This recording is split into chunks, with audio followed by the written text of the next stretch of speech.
World-class faculty, cutting-edge labs and immersive learning. A vibrant campus life beyond the classroom. SGT University, nurturing future leaders. Operation Sindoor पर भारत का पक्ष विदेश में रखने वाले विपक्ष के बड़े नेता असदुद्दीन ओवैसी, उन्होंने पाकिस्तान को उस वक्त खूब धोया और हालात तो ये हो गए थे कि जिस तरीके से उन्होंने पाकिस्तान की बखिया विदेश में उधेड़ी, उसकी चर्चा भारत में उस वक्त खूब हो रही थी। सरकार में जो लोग हैं, किरण रिजिजू खासतौर पर, उन्होंने इस बात की खूब तारीफ की थी कि किस तरह असदुद्दीन ओवैसी जमकर पाकिस्तान पर बरस रहे हैं और भारत का एक मजबूत पक्ष विदेश में रख रहे हैं। लेकिन अब असदुद्दीन ओवैसी संसद में क्या करेंगे, क्योंकि ऑपरेशन सिंदूर पर सोमवार से संसद में चर्चा है, बहुत गहमा-गहमी बहस होगी, कई सवाल विपक्ष की तरफ से दागे जाएंगे, सरकार को भी कई जवाब देने हैं। लेकिन ओवैसी क्या करेंगे?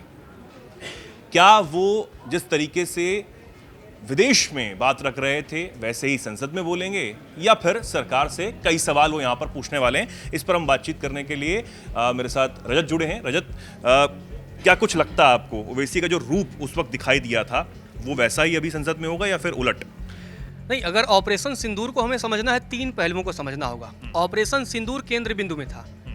ऑपरेशन सिंदूर से पहले क्या हुआ? पहलगाम हमला। उसके बाद उसका जवाबी कार्रवाई था ऑपरेशन सिंदूर। और उसके बाद क्या हुआ? Cease fire. तो जब भी ऑपरेशन सिंदूर की बात आएगी तो इन तीन पहलुओं की चर्चा होगी। पहला पहलू होगा पहलगाम हमला, दूसरा पहलू होगा ऑपरेशन सिंदूर और तीसरा होगा सीज फायर। अब ओवैसी का जो रुख रहा है, ओवैसी की जो राजनीति रही है, वो बड़ी मुखर राजनीति रही है। जब भी इस देश के अंदर की बात होती है, ओवैसी लगातार सरकार पर सवालों की बौछार करते हैं।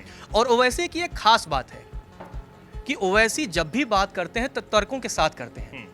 और यही वजह रही कि जब विदेश में जा करके और पाकिस्तान प्रायोजित आतंकवाद के पोल खोलने की बारी आई तो सरकार ने बिना संकोच के ओवैसी का नाम शामिल किया, क्योंकि ये सरकार के लिए भी एक बड़ा जो है फैसला लेने वाला था, बड़ा चौंकाने वाला फैसला। कई लोगों को लगा कि ओवैसी क्यों? ओवैसी तो मोदी विरोधी हैं। ये बात सच है, ओवैसी मोदी विरोधी हैं। लेकिन ये बात भी उतना ही सच है कि ओवैसी देश विरोधी नहीं है, क्योंकि ये पहला मौका नहीं था। कई बार जब इंटरनेशनल टेलीविजन पर भी ओवैसी बैठते हैं तो पाकिस्तान को जिस तरीके से वो धुलाई करते हैं शायद कोई और नेता कर पाए। ये बात सच है। ओवैसी पाकिस्तान को मतलब इतना बेहतरीन जवाब देते हैं कि पाकिस्तान भी कहीं ना कहीं ओवैसी से डरता है। और इस तरीके जब देखा हमने कि जब ओवैसी विदेश दौरे पर गए और ऑपरेशन सिंदूर और उसकी सफलता, और सबसे बड़ी बात है कि ऑपरेशन सिंदूर की सफलता से ज़्यादा उस विदेश दौरे में इस बात की चर्चा रही कि पाकिस्तान सीमा पार से भारत में आतंकवाद फैलाता है। हम इस बात की चर्चा करने के लिए नहीं गए थे कि हमने जो है हमने ऑपरेशन सिंदूर को अंजाम दिया है। उससे महत्वपूर्ण हमारे लिए चर्चा ये थी कि पाकिस्तान लगातार सीमा पार से हमारे देश पहलगाम हमले के पीछे भी आतंकवाद जो फैलाने वाला है वो पाकिस्तान। और ये भारत ने सिर्फ पहलगाम की चर्चा नहीं की, पहले के भी हमलों की चर्चा की। भाई आप हर हमले, भारत में जितने आतंकी हमले होते हैं उसमें पाकिस्तान का कनेक्शन सीधे तौर पर होता है। और ओवैसी इन सारे मसलों को लेकर के एक्सपोज करते रहे पाकिस्तान को। अब बड़ा सवाल यही है कि संसद में किसका पक्ष रखेंगे? क्या सरकार के साथ दिखेंगे? क्योंकि बड़ा सवाल है कि या तो आप एक इधर होंगे या आप उधर होंगे। ये लगभग क्योंकि सीज फायर को भी लेकर बहुत गहमा-गहमी होने वाली है। जिस तरीके से राहुल गांधी या फिर विपक्ष के तमाम और बड़े नेता ये सवाल पूछ रहे हैं कि उधर से ट्रंप बार-बार इस बात का दावा कर रहे हैं कि अमेरिका के बोलने पर सीज फायर हुआ, दबाव बनाया गया, तो क्या उसको लेकर भी ओवैसी बोलने वाले? अब देखिए, दो तीन चीजें हैं। विदेश दौरे पर क्या क्या बात हुई, अंदर के नेताओं से क्या बात हुई, वो तो सार्वजनिक नहीं किया गया है। जब भी हमारा डेलीगेशन किसी भी देश के प्रतिनिधि से मिला तो अंदर क्या बात हुई, ये सिर्फ बाहर आकर के इतनी बात बस बता दी गई कि हमने जो है पाकिस्तान प्रायोजित आतंकवाद की हमने पोल खोली और बताया कि भाई देखिए पाकिस्तान किस तरीके से टेरर फंडिंग करता है, आतंकियों को पनाह देता है। और भारत ने जब जवाबी कार्रवाई की तो सिर्फ आतंकी ठिकानों पर ही निशाना बनाया। भारत ने किसी पब्लिक या किसी आम जनमानस को नुकसान नहीं पहुंचाया। अब जिन तीन पहलुओं की मैंने चर्चा की, जो अनुमान है, एक पहलू पर ओवैसी सरकार के साथ दिखेंगे। वो पहलू क्या है? वो पहलू होगा ऑपरेशन सिंदूर। सिर्फ यही एक पहलू है जिस पर ओवैसी सरकार के साथ दिखेंगे, वो भी एक्सप्लेन करूंगा। और दो पहलू होंगे जिस पर ओवैसी सरकार से तीखे सवाल पूछेंगे, वो होगा पहला और तीसरा। मतलब पहलगाम आतंकी हमला और सीज फायर, और उसी में सीज फायर को लेकर के वो ट्रंप के तमाम दावे। तो कम से कम इन तीन में से एक मसले पर ओवैसी सरकार का पक्ष रखेंगे, और सिर्फ सरकार का पक्ष नहीं रखेंगे, वो भारतीय सेना की तारीफ करेंगे।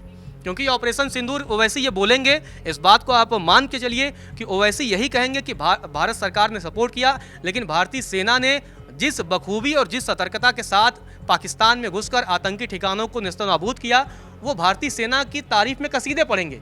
लेकिन सवाल पूछेंगे कि पहलगाम आतंकी हमला कैसे हुआ, सुरक्षा में चूक कैसे हुई, आतंकी कैसे घुसे, और अब तक आतंकी कहाँ हैं? जिन लोगों ने हमारे मासूम लोगों का धर्म पूछ करके उन्हें गोलियों से भून दिया, वो अब तक कहाँ हैं? क्या उन्हें 72 हुरों के पास भेज दिया गया है, या अभी वो जिंदा है? और ये भी सवाल पूछेंगे कि सीज फायर अचानक क्यों हुआ? क्या देश को विश्वास में लिया गया सीज फायर को लेकर?